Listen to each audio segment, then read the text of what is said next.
Good morning students. एक बार फिर आप सभी का अरावली पब्लिक स्कूल की ऑनलाइन कक्षा में स्वागत है। डियर स्टूडेंट, लास्ट कक्षा में हमने आपको लैंगिक जनन के दौरान घटित होने वाली प्रमुख घटनाओं पर आपसे चर्चा की। आपको मैंने बताया कि जीवों में लैंगिक जनन की क्रिया होती है, तो उनमें लैंगिक जनन की क्रिया के दौरान श्रृंखलाबद्ध घटनाएं घटित होती हैं।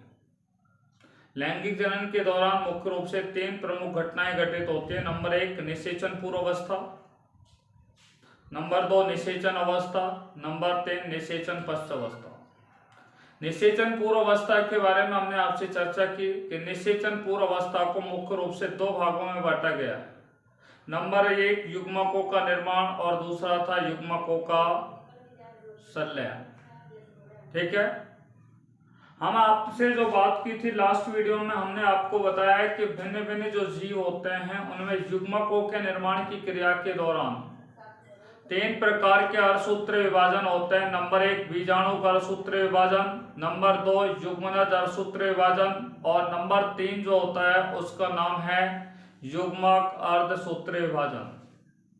देखिए, भिन्न भिन्न जीवों में युग्मकों की संख्या और गुणसूत्रों की संख्या क्या होती है, भिन्न भिन्न होती है, परंतु प्रत्येक जीव में गुणसूत्रों की संख्या कैसी होती है, निश्चित होती है। साथ में युग्मकों की संख्या भी क्या होती है, निश्चित होती है। मैंने आपको बताया कि जीवों में युग्मकों का जब निर्माण होता है तो युग्मकों के निर्माण के समय कौन सा विभाजन होता है, अर्धसूत्र विभाजन होता है। ठीक है, और युग्मक निर्माण करने वाली कोशिका अगुणित हो या द्विगुणित हो, परंतु जब भी युग्मकों का निर्माण होता है तो उन कोशिकाओं में गुणसूत्रों की संख्या कितनी होती है, अगुणित होती है। मैंने बताया कि मानव में गुणसूत्रों की संख्या 46 होती है, परंतु युग्मकों की संख्या कितनी होती है, 23 होती है। घरेलू मक्खी के अंदर गुणसूत्रों की संख्या कितनी होती है, 12 होती है, परंतु युग्मकों की संख्या कितनी होती है, 6 होती है। ठीक है, आपको मैंने बताया कुत्ता के अंदर गुणसूत्रों की संख्या 78 होती है, परंतु युग्मकों की संख्या 39 होती है। बिल्ली में गुणसूत्रों की संख्या जो होती है वो 38 होती है, परंतु युग्मकों की संख्या 19 होती है। पादपों में मैंने आपको बताया कि सेब में गुणसूत्रों की संख्या 34 होती है, परंतु युग्मकों की संख्या कितनी होती है, 17 होती है। गेहूं के अंदर गुणसूत्रों की संख्या 42 होती है, परंतु युग्मकों की संख्या कितनी होती है, 21 होती है। चावल के अंदर गुणसूत्रों की संख्या कितनी होती है, 24 होती है, परंतु युग्मकों की संख्या कितनी होती है, 12 होती है। ठीक है, प्याज के अंदर गुणसूत्रों की संख्या 16 होती है, परंतु युग्मकों की संख्या कितनी होती है, 8 होती है। हमने इसके बाद आपको बताया युग्मकों का स्थानांतरण। ठीक है, युग्मकों का स्थानांतरण किस तरीके से होता है, तो मैंने आपको बताया जब जीवों के अंदर नर युग्मक और मादा युग्मक का क्या हो जाता है, निर्माण हो जाता है। तो आपको बताया कि जो निम्न श्रेणी के या सरल प्रकार के जो पादप होते हैं, उनमें युग्मकों का स्थानांतरण जलीय माध्यम में होता है। जैसे शैवाल होते हैं, ब्रायोफाइटा होते हैं, टेरिडोफाइटा पादप होते हैं, उनमें युग्मकों का स्थानांतरण किसके द्वारा होता है, जलीय माध्यम के द्वारा होता है। नर युग्मक और मादा युग्मकों का स्थानांतरण होता है। ठीक है, देखिए, इसके बाद हमने आपको बताया कि पुष्पीय पादपों में युग्मकों का जो स्थानांतरण होता है, पुष्पीय पादपों में जो युग्मकों का स्थानांतरण होता है वो किसके आधार पर होता है, लैंगिक अंगों के आधार पर होता है। और आपको मैंने बताया कि लैंगिक आधार पर पुष्पीय पादप 2 प्रकार के होते हैं, एक लिंगी और दूसरे होते हैं द्विलिंगी। एक लिंगी पादप वो होते हैं जिनमें केवल ऐसे पादप जिनके पुष्पों में केवल एक ही जनन अंग क्या होता है, उपस्थित होता है। ठीक है, ऐसे पादप जिनमें मादा या नर जननांगी क्या होता है, उपस्थित होता है। ठीक है, तो मादा जननांग उपस्थित होगा या नर जननांग उपस्थित होगा, उसे क्या कहा जाता है, एक लिंगी कहते हैं। और एक लिंगी पादपों में मैंने युग्मकों का स्थानांतरण के बारे में आपको उस दिन भी बताया था। मैंने बताया कि ये एक पुष्प है जिसके अंदर केवल नर जननांग उपस्थित है और ये दूसरा पुष्प है जिसमें कौन सा युग्मक उपस्थित है, मादा युग्मक उपस्थित है। जब ये नर पुष्प के पराग कोश से जब परागकण क्या है परिवर्तित हो जाते हैं तो ये परागकण बाहर निकलते हैं और किसी माध्यम से ये कहां पर पहुंच जाता है, दूसरे पुष्प की वर्तिक आग्र पर क्या है, मादा पुष्प की वर्तिक आग्र पर स्थानांतरित हो जाता है। अर्थात यहाँ पर क्या पाया जाता है, पर परागण पाया जाता है। परंतु मैंने आपको बताया कि अधिकांश पादप द्विलिंगी होते हैं और द्विलिंगी पादपों में नर जन्नांग और मादा जन्नांग एक ही पुष्प में क्या होते हैं, उपस्थित होते हैं। एक ही पुष्प में नर जन्नांग और मादा जन्नांग उपस्थित होने के बाद क्या है कि नर जन्नांग के पराग कोश से परागकण क्या होता है, बाहर निकलते हैं, मुक्त होते हैं। मुक्त होने के बाद वो उसी पुष्प की मादा की वर्तिक आग्र पर परागकण क्या हो जाता है, स्थानांतरित हो जाता है। अर्थात द्विलिंगी पुष्पों में परागण जो होता है या युग्मकों का स्थानांतरण होता है वो स्वपरागण विधि के द्वारा होता है। और स्वपरागण विधि के बाद ये परागकण यहाँ पर क्या होते हैं, अंकुरित होते हैं, पराग नलिका का निर्माण होता है। पराग नलिका वर्तिका से अंडाशय में प्रवेश करती है, अंडाशय से बीजांड में प्रवेश करती है और बीजांड में प्रवेश करने के पश्चात ये नर युग्मक जो होता है वो मादा युग्मक को क्या कर देता है, संलयित कर देता है। तो इस तरह से मैंने आपको क्या है लास्ट क्लास में बताया। आज जो हम आपसे बात करेंगे ये तो हमने केवल लास्ट क्लास में केवल पादपों में युग्मकों का स्थानांतरण कैसे होता है। अब हम आपसे बात कर रहे हैं जंतुओं में युग्मकों का स्थानांतरण। ठीक है, आज का हमारा टॉपिक है जंतुओं में युग्मकों का स्थानांतरण।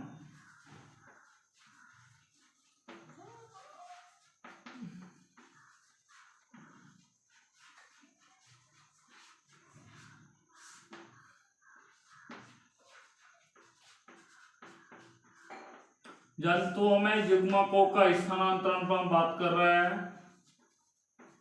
लेसन हमारा फर्स्ट चल रहा है, जंतुओं में युग्मकों का स्थानांतरण।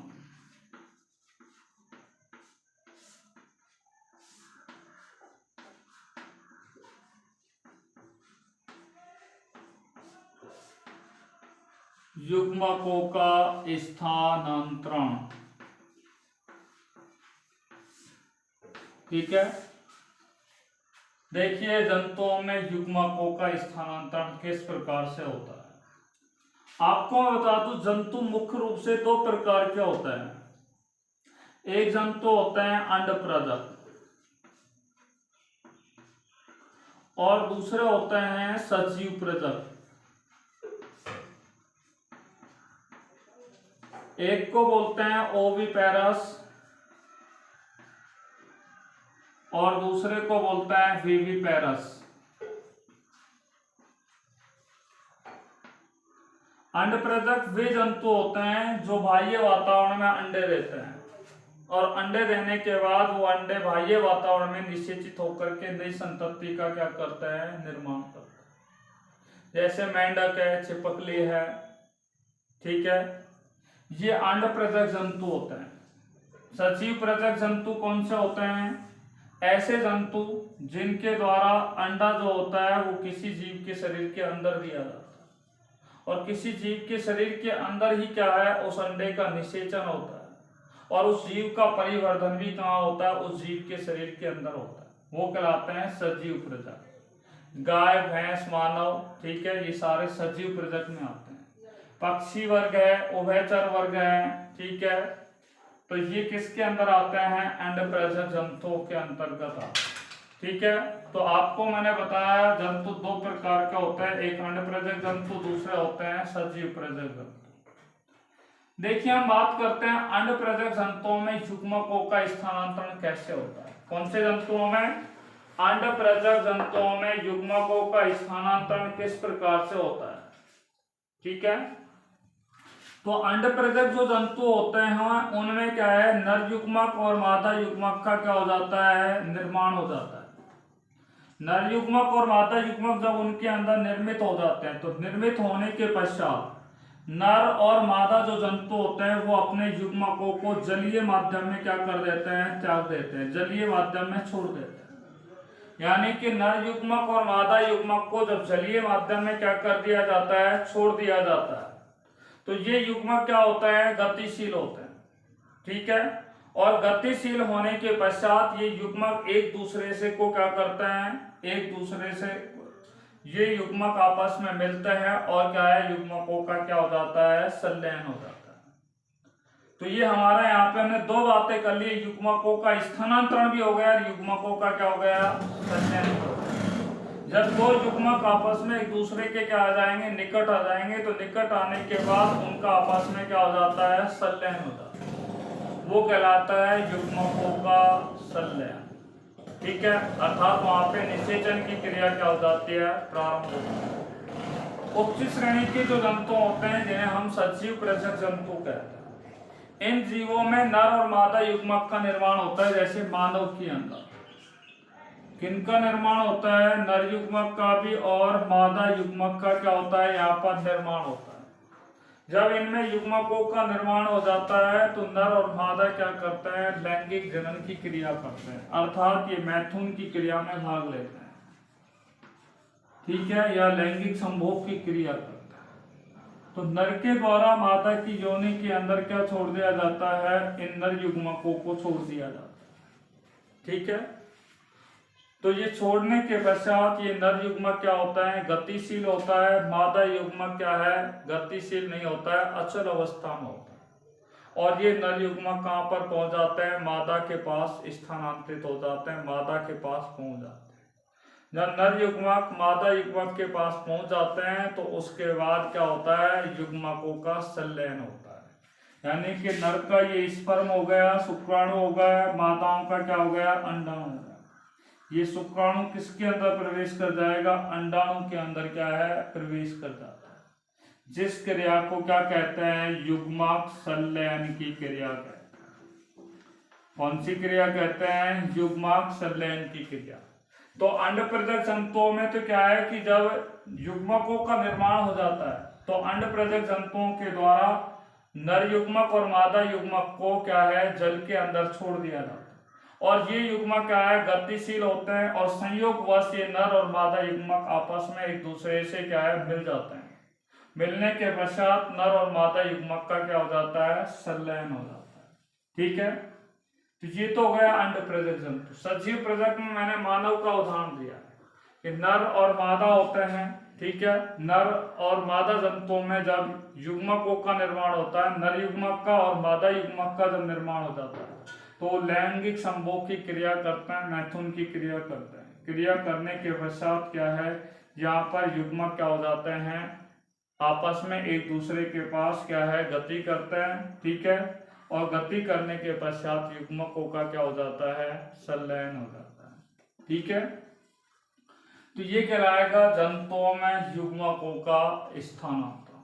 जंतुओं में युग्मक किस तरीके से स्थानांतरित। और तीसरा पॉइंट हम बात करने जा रहे हैं, युग्मकों का संलयन। ठीक है, तो युग्मक संलयन आपको बता दिया है। यहाँ पे मैं युग्मक संलयन पे बात करने जा रहा हूँ। ठीक है, युग्मक संलयन कैसे होता है, और इसी के साथ हमारी निषेचन कौन सी अवस्था पूर्ण हो जाएगी, निषेचन पूर्व अवस्था, प्री फर्टिलाइजेशन पूर्ण हो जाएगा। तो युग्मकों का संलयन,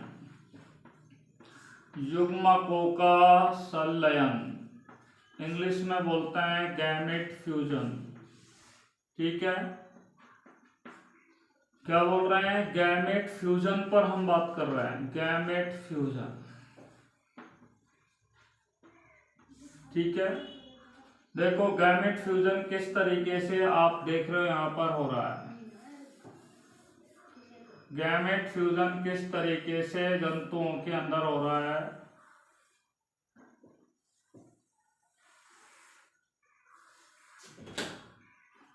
गैमेट फ्यूजन किस तरीके से जंतुओं में हो रहा है उस पर आपसे हम चर्चा करने जा रहे हैं।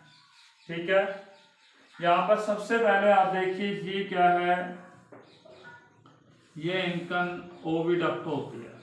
ठीक है, ये अंडवाहिनी होती है, ये क्या है, यूट्रियस होता है। ये क्या होती है, योनि होती है। ठीक है, मादाओं के अंदर ये क्या है, फैलोपियन नलिका का एम्पुला वाला भाग होता है जहां पर अंडाणु होता है।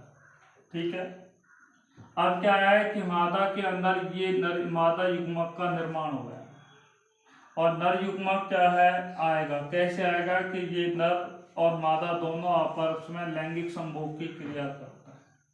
तो नर का ये क्या है शिशन है और मादा की क्या है ये योनि है। तो मैथुन की जब क्रिया की जाएगी तो शिशन के द्वारा शुक्राणुओं को छोड़ दिया जाएगा। छोड़ने के पश्चात ये शुक्राणु क्या करेंगे, गति करेंगे। आप देख लीजिए इस तरीके से गति करते हुए जा रहे हैं। ठीक है, नर युग्मक गतिशील होते हैं मानव में, मादा युग्मक कैसा होता है यानी कि अचल होता है। और ये क्या है शुक्राणु आकर के इस अंडाणु को चारों ओर से क्या कर लेते हैं, घेर लेते हैं और इनमें से एक शुक्राणु अंडाणु की भित्तियों को भेद लेता है। और जब एक शुक्राणु अंडाणु को भेद लेता है तो उसे क्या कहा जाता है, युग्मक संलयन कहते हैं। यानी कि ये नर युग्मक है और वो नर युग्मक किस में प्रवेश कर गया है, मादा युग्मक में प्रवेश कर गया, जिसे क्या कहते हैं, युग्मकों का युग्मक संलयन कहते हैं। ठीक है, यानी कि जब नर युग्मक मादा युग्मक में प्रवेश कर जाए तो वो क्रिया कहलाती है युग्मकों का संलयन। अब मैं बात करने जा रहा हूं कि हमने आपको बताया कि लैंगिक जनन की क्रिया के दौरान मुख्य रूप से 3 प्रमुख घटनाएं घटित होती हैं।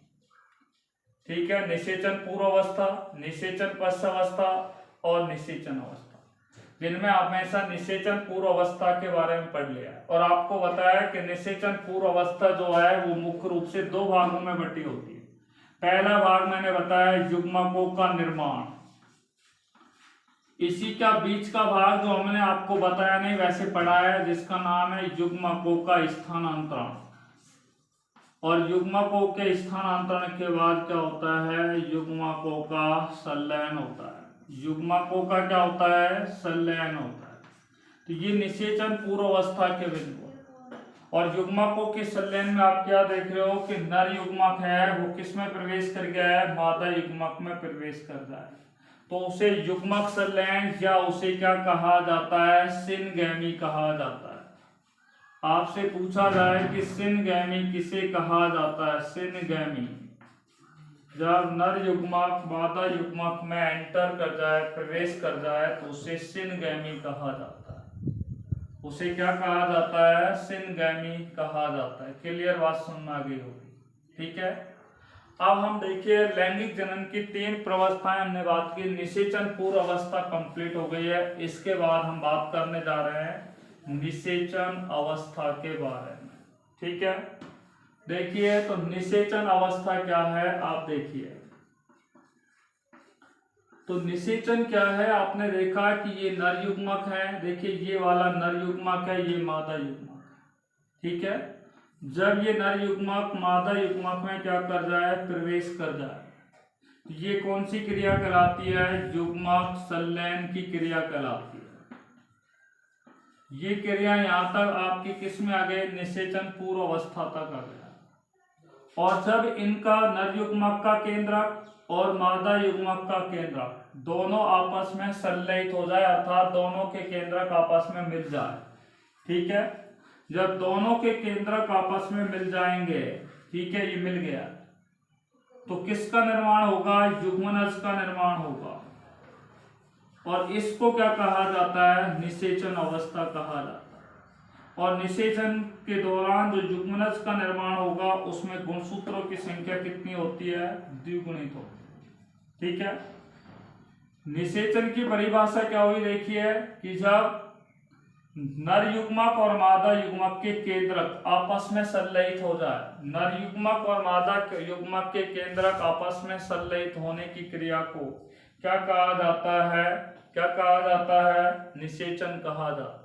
युग्मक संलयन में तो नर युग्मक मादा युग्मक में प्रवेश कर रहा है, वो कहलाएगा युग्मक संलयन या उसे सिनगैमी।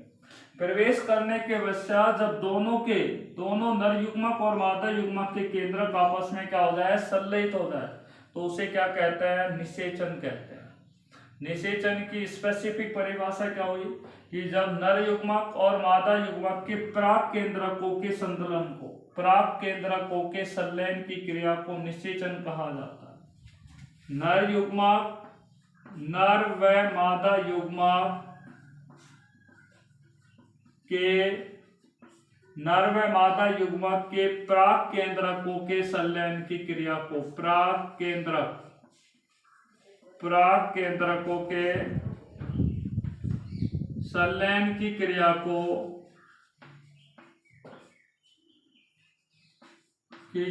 को क्या कहा जाता है? निषेचन कहा जाता है। और इस प्रकार बनने वाली कोशिका को क्या कहा जाता है? युग्मनज कहा जाता है। और युग्मनज में गुणसूत्रों की संख्या कितनी होती है? द्विगुणित होती है, क्योंकि नर युग्मक में गुणसूत्र क्या होते हैं? अगुणित होते हैं। मादा युग्मक में भी गुणसूत्र कैसे होते हैं? अगुणित होते हैं।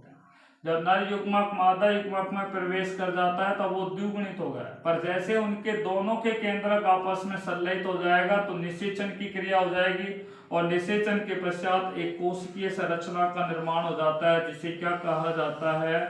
युग्मनज, या उसे क्या कहा जाता है? जाइगोट कहा जाता है। क्या कहा जाता है? जाइगोट। और जाइगोट में गुणसूत्र जो होते हैं वो डिप्लॉइड होते हैं। डिप्लॉइड का अर्थ होता है द्विगुणित होते हैं। बोले यहाँ तक किसी को कोई प्रॉब्लम? तो निषेचन हमने पढ़ा दिया है कि नर और मादा युग्मकों के प्राक केंद्रकों के संलयन की क्रिया को क्या कहा जाता है? निषेचन कहा जाता है। क्या कहा जाता है? निषेचन कहा जाता है। Is it clear? तो निषेचन आपके समझ में आ गया होगा यहाँ तक। अब हम नेक्स्ट टॉपिक पर जो बात करने जा रहे हैं वो है निषेचन के स्थान के आधार पर। ठीक है, निषेचन के स्थान के आधार पर निषेचन के प्रकार। अगली हेडिंग है हमारा निषेचन के प्रकार के बारे में।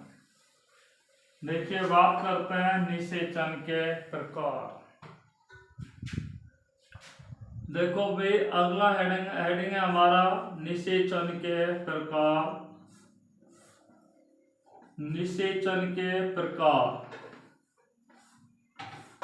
Type of fertilization, type of fertilization, निषेचन के प्रकार। देखिए, निषेचन जो होता है वो मुख्य रूप से दो प्रकार का होता है। निषेचन कितने प्रकार का होता है? दो प्रकार का होता है। किसके आधार पर? स्थान के आधार पर। स्थान के आधार पर निषेचन जो होता है वो दो प्रकार का होता है। एक होता है बाह्य निषेचन, एक को हम बोलते हैं बाह्य निषेचन। ठीक है, जिसको हम बोलते हैं एक्सटर्नल फर्टिलाइजेशन, एक्सटर्नल फर्टिलाइजेशन के नाम से जानते हैं। और दूसरा होता है आंतरिक निषेचन, आंतरिक निषेचन जिसे हम बोलते हैं इंटरनल फर्टिलाइजेशन। क्या बोलते हैं? इंटरनल फर्टिलाइजेशन के नाम से उसे जानते हैं, इंटरनल फर्टिलाइजेशन। तो निषेचन कितने प्रकार का होता है? दो प्रकार का होता है, बाह्य निषेचन और आंतरिक निषेचन। ठीक है, तो ये निषेचन दो प्रकार का हो गया। किसके आधार पर हुआ है? स्थान के आधार पर। निषेचन को स्थान के आधार पर, जगह के आधार पर कितने भागों में बांटा गया है? दो भागों में। एक बाह्य निषेचन कहलाएगा, दूसरा कौन सा कहलाएगा? आंतरिक निषेचन कहलाएगा। ठीक है, अब बाह्य निषेचन किस में पाया जाता है? मैं आपको बता दूं, अंड प्रेषक जो जंतु होते हैं, अंड प्रेषक जो जंतु होते हैं उनमें क्या पाया जाता है? बाह्य निषेचन पाया जाता है। जैसे मेंढक है, ठीक है, या मछली है, या जितने भी उभयचर जंतु होते हैं, या अबीज वर्ग के जंतु होते हैं, यानी कि पक्षी वर्ग के जंतु होते हैं। इन जंतुओं के द्वारा क्या है? बाह्य वातावरण में क्या किए जाते हैं? युग्मकों को छोड़ दिया जाता है। इनमें युग्मकों का निर्माण होता है, ये युग्मकों को बाह्य वातावरण में क्या है? छोड़ देते हैं। और छोड़ने के पश्चात इन युग्मकों का जो संलयन होता है, इन युग्मकों का जो मिलन होता है, वो कहाँ होता है, बाह्य वातावरण में होता है। ठीक है, तो उसे क्या कहते हैं, बाह्य निषेचन कहते हैं। उसे क्या कहते हैं, बाह्य निषेचन कहते हैं। ऐसा निषेचन जिसमें युग्मकों का संलयन, ऐसा निषेचन जिनमें युग्मकों का संलयन कहाँ होता है, बाह्य वातावरण में होता है। ऐसा निषेचन जिसमें युग्मकों का संलयन कहाँ होता है, बाह्य वातावरण में हो, उसे क्या कहा जाता है, बाह्य निषेचन कहा जाता है। ठीक है, such type of fertilization in which gamete fused in external environment। ठीक है, गैमेट्स का जो फ्यूजन होता है वो कहाँ पर होता है, बाह्य वातावरण में होता है। तो ऐसा निषेचन जिसमें युग्मकों का संलयन कहाँ होता है, बाह्य वातावरण में होता है। मेंढक के अंडे जो दिए जाते हैं, ठीक है, नर युग्मक और मादा युग्मक होते हैं, वो निषेचन कहाँ दिए जाते हैं, बाह्य वातावरण में दिए जाते हैं। और उनका निषेचन भी कहाँ होता है, बाह्य वातावरण में ही होता है। ठीक है, तो बाह्य निषेचन, मेरी बात सुनना आ गया होगा कि ऐसा निषेचन जिसमें युग्मकों का संलयन कहाँ होता है, बाह्य वातावरण में होता है, उसे क्या कहा जाता है, बाह्य निषेचन कहा जाता है। ठीक है, मैंने आपको बताया अंडप्रजक जंतु। ठीक है, तो अंडप्रजक जंतु जो होते हैं उनमें बाह्य निषेचन पाया जाता है। किनमें पाया जाता है, अंडप्रजक जंतुओं में बाह्य निषेचन पाया जाता है, ये ध्यान रखने की बात है। ठीक है, दूसरी बात है, बाह्य निषेचन की क्रिया के दौरान दोनों युग्मक जो होते हैं, बाह्य निषेचन की क्रिया के दौरान दोनों युग्मकों को, यानी कि नर युग्मक को भी और मादा युग्मक को, दोनों को एक ही माध्यम में क्या है, त्यागा जाता है या छोड़ा जाता है। नर युग्मक और मादा युग्मक को जलीय माध्यम में त्यागा जाता है मोस्टली। मैंने अभी आपको बताया युग्मकों का जो संलयन होता है या निषेचन की क्रिया होती है वो मुख्य रूप से जलीय में होती है। जैसे अभी हमने आपको युग्मक संलयन पढ़ाया। ठीक है, युग्मक संलयन में क्या है कि नर युग्मक मादा युग्मक में जस्ट एंटर करता है, वो तो कहलाएगा युग्मक संलयन। और दोनों के केंद्रक अगर आपस में मिल जाए, संपूर्ण दोनों का जीवद्रव मिल जाए, तो वो क्या कहलाएगा, निषेचन कहलाएगा।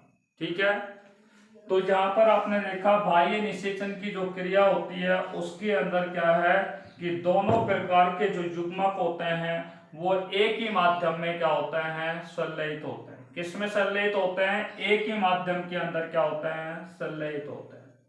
देखिए, बाह्य निषेचन की जो क्रिया होती है उसके दौरान अधिक संख्या में क्या है, युग्मकों को छोड़ा जाता है, त्यागा जाता है। बाह्य निषेचन में, ठीक है, नर जनक और मादा जनक के द्वारा बाह्य वातावरण में अधिक संख्या में नर युग्मक और मादा युग्मकों को क्या है, त्यागा जाता है या छोड़ा जाता है। ठीक है, तीसरा अगला पॉइंट मैं बात कर रहा हूं कि बाह्य निषेचन की क्रिया के दौरान, ठीक है, जीवों की संख्या जो होती है, या हम कहें बाह्य निषेचन की क्रिया द्वारा अधिक संख्या में जीवों का क्या होता है, निर्माण होता है। अधिक जीवों का निर्माण भी किसमें होता है, बाह्य निषेचन की क्रिया के दौरान होता है। ये हमारा बाह्य निषेचन है। तो बाह्य निषेचन में हमने आपको कौन कौन सी बातें बता दी और उनके मुख्य कैरेक्टर्स पे भी बात कर ली।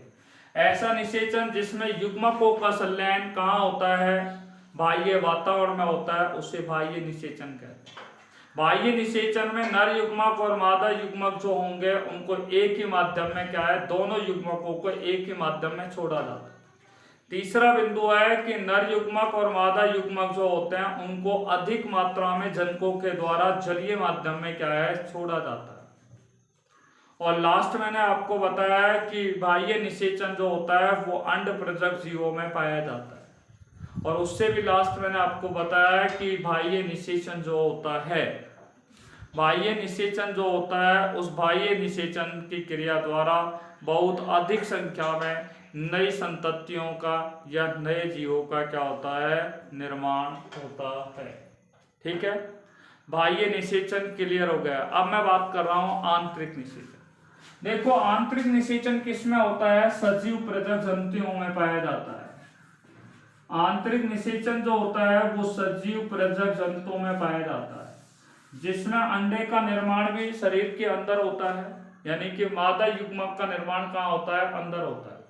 नर युग्मक का निर्माण भी कहाँ होता है, किसी जीव के शरीर के अंदर होता है। और उसमें अंडा का जो निषेचन होता है वो भी कहाँ होता है, शरीर के अंदर होता है, जीव के शरीर के अंदर होता है।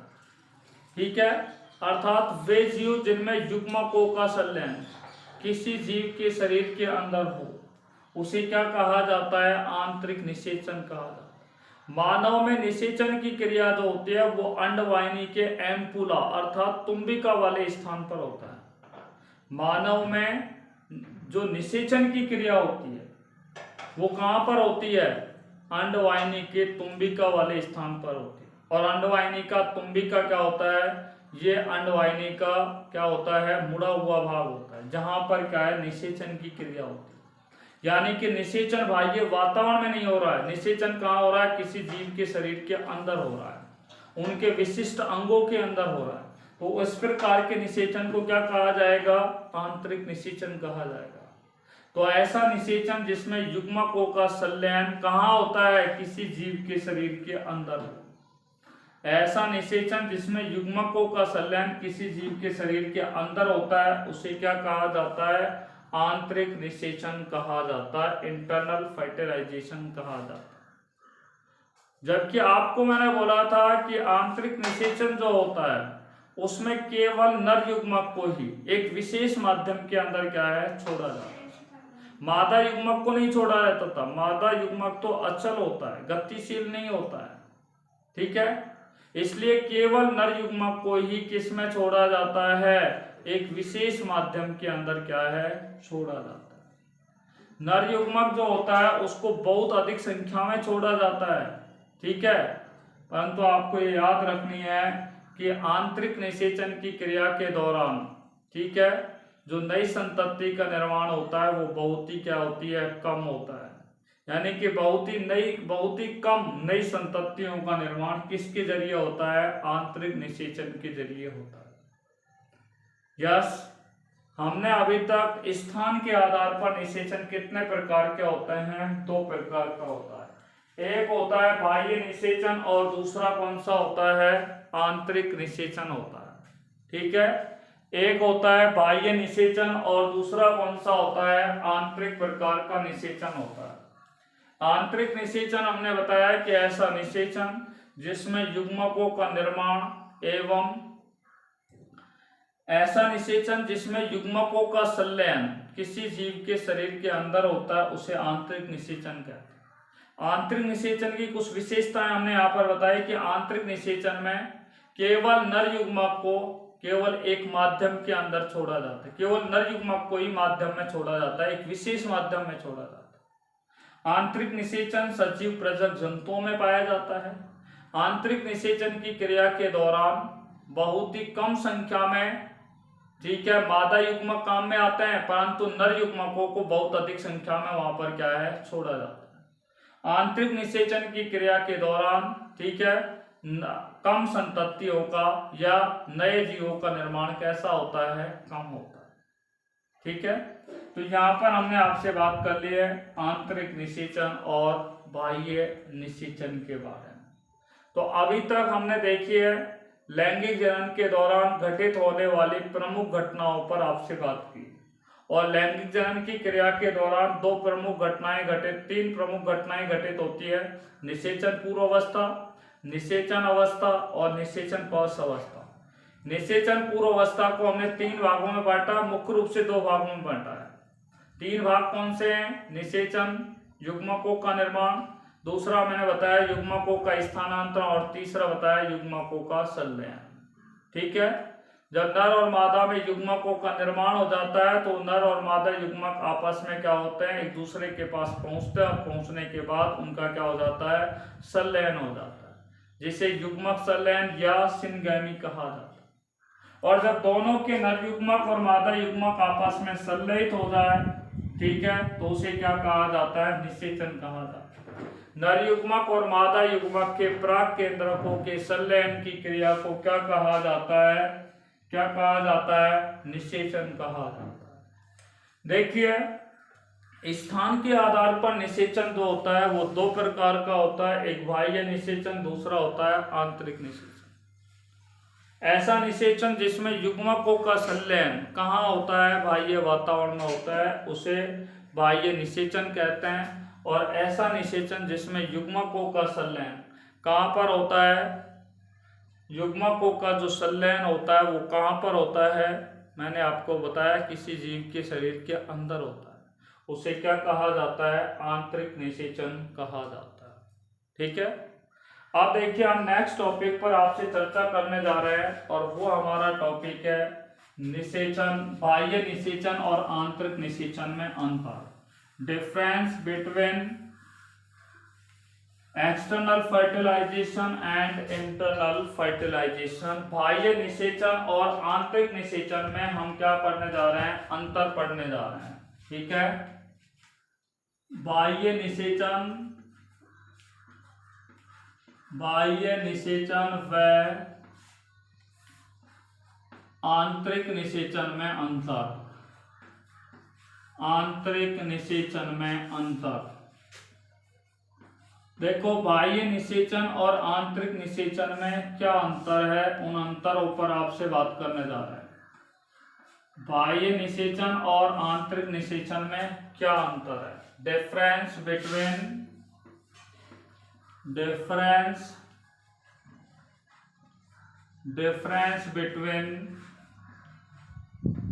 External fertilization and internal fertilization. ठीक है। External fertilization and internal fertilization, बाह्य निषेचन और आंतरिक निषेचन में अंतर। ठीक है। देखिए बाह्य निषेचन और आंतरिक निषेचन में क्या अंतर है उस पर बात करने जा रहे हैं। देखो अंतर को हम जब भी करेंगे तो इस तरीके से लाइन बीच में खींचेंगे। वैसे हम आपको समझा चुके हैं बाह्य निषेचन क्या है और आंतरिक निषेचन क्या है। ठीक है। देखिए आपको बताया बाह्य निषेचन में युग्मकों का जो संलयन होगा, ठीक है, वो कहाँ पे होगा, युग्मकों का जो संलयन होगा वो बाह्य वातावरण में होगा। युग्मकों का संलयन कहाँ होगा, बाह्य वातावरण के अंदर होता है, बाह्य वातावरण के अंदर होता है। जबकि आंतरिक निषेचन जो होता है उसमें युग्मकों का जो संलयन होता है वो किसी जीव के शरीर के अंदर होता है, किसी जीव के कहाँ होता है, शरीर के अंदर होता है। ठीक है। इसलिए मैंने आपको दोनों की परिभाषा बोली कि ऐसा निषेचन जिसमें युग्मकों का संलयन बाह्य वातावरण में होता है और ऐसा निषेचन जिसमें युग्मकों का संलयन किसी जीव के शरीर के अंदर होता है उसे आंतरिक निषेचन कहता है। देखो बाह्य वातावरण यानी कि बाह्य निषेचन जो होता है वो अंडप्रेरक जंतुओं में पाया जाता है। कौन से जंतुओं में पाया जाता है, अंडप्रेरक जंतुओं में पाया जाता है। आंतरिक निषेचन जो होता है वो किस में पाया जाता है, सजीव प्रजक जंतुओं में पाया जाता है। किस में पाया जाता है, सजीव प्रजक जंतुओं के अंदर क्या है, पाया जाता है। ठीक है। तीसरे बिंदु पर अगर हम बात कर रहे हैं तो बाह्य निषेचन में हमने आपको बताया, क्या बताया कि युग्मक जो होते हैं, ठीक है, दोनों युग्मक, नर युग्मक और मादा युग्मक, नर युग्मक को भी और मादा युग्मक को, नर और मादा ये दोनों युग्मकों को एक विशेष माध्यम में क्या है, छोड़ा जाता है। नर युग्मक को और मादा युग्मक को कहाँ छोड़ा जाता है, एक विशेष माध्यम में छोड़ा जाता है, विशेष माध्यम में क्या है, छोड़ा जाता है। जबकि आंतरिक निषेचन में आपको बताया केवल नर युग्मक को ही एक विशेष माध्यम में क्या है, छोड़ा जाता है। केवल किसको छोड़ा जाता है, नर युग्मक को ही किसमें छोड़ा जाता है, एक विशेष माध्यम में क्या है, छोड़ा जाता है, एक विशेष माध्यम में क्या है, छोड़ा जाता है। चौथा अंतर अगर हम बात करें तो बाह्य निषेचन की क्रिया के दौरान नर युग्मक और मादा युग्मक को बहुत अधिक संख्या में क्या है, छोड़ा जाता है। नर युग्मक को और मादा युग्मक को बहुत अधिक संख्या में छोड़ा जाता है। यहाँ पर आपको बता दूं, नर युग्मक को केवल अधिक संख्या में छोड़ा जाता है, ठीक है, केवल नर युग्मक को अधिक संख्या में छोड़ा जाता है, मादा युग्मक को अधिक संख्या में नहीं छोड़ा जाता। मादा युग्मक तो यहाँ पर कैसा होता है, अचल होता है, गति नहीं करता है, गतिशील नहीं होता है। देखिए पांचवा अंतर मैं आपको बता रहा हूं बाह्य निषेचन का। देखिए बाह्य निषेचन की क्रिया के दौरान बहुत अधिक संख्या में जीवों का क्या होता है, निर्माण होता है। अधिक संख्या में जीवों का क्या होता है, निर्माण होता है।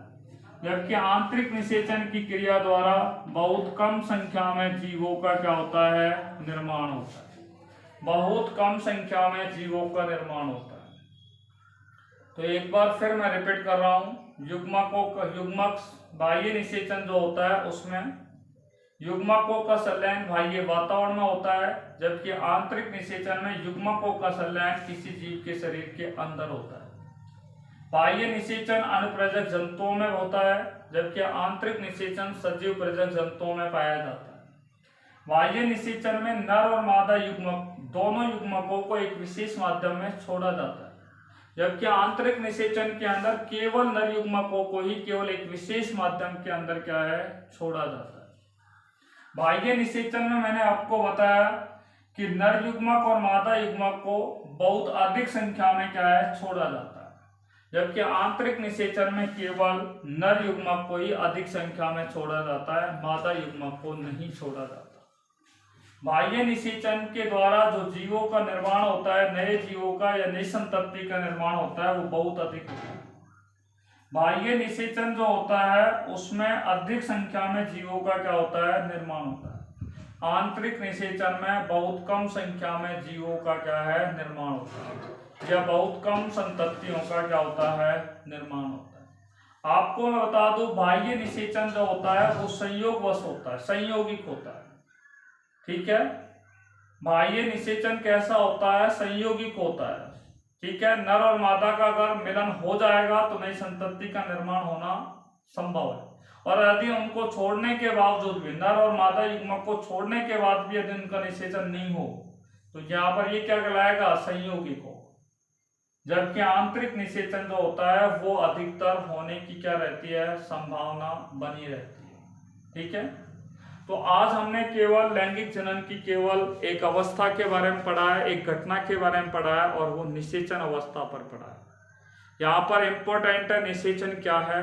ठीक है, निषेचन कितने प्रकार का होता है इसके बारे में हमने आपसे बात कर ली है, निषेचन के अंतर पर बात कर ली है।